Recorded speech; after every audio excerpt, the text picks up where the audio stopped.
So we're here at the Las Vegas Market Center, and I'm here with the incomparable Julia Buckingham of Buckingham Interiors and Design. Welcome, Julia. Thank you so much for having me, Maureen. Well, thank you, thank you.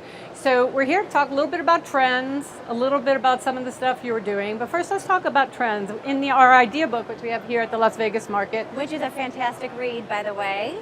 Thank you. So there are several trends we identified to which you really connected. One of them was asymmetry. Can you tell us a little about how you use asymmetry in your designs and why you think it's popular? Absolutely. I think that at one point asymmetry was a bad word in interior design because there was so much focus on everything being perfectly balanced and symmetrical. You see the same pair of chairs on either side of a fireplace. But now we're finding that by mixing and causing that little tension that asymmetry causes, that we're having so much more fun in design. And there's so much more conversation about your interior spaces, particularly when you have guests or are entertaining, that why did you do that? What's the reason behind that? And that individual piece or pieces stand out. They stand out more powerfully when they're not a matched set.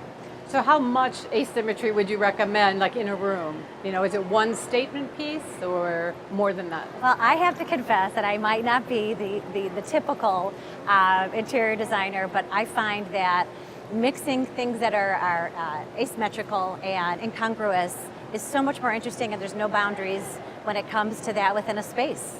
One of the other trends was embellishments. Yep. And I know you're a big fan of embellishments. Huge fan.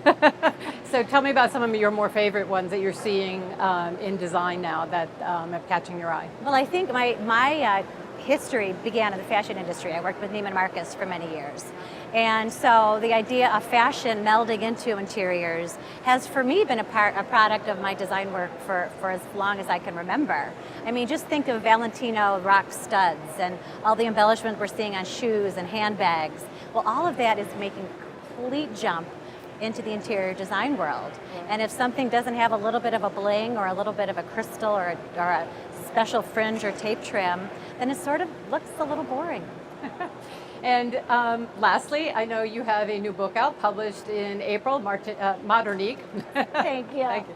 Tell us about it. The book is doing really well, and I find a fantastic feedback from designers. A lot of designers are starting in the industry who thought there were more rules than there really are. Well, congratulations. Everybody read Modernique, and we'll see you next time.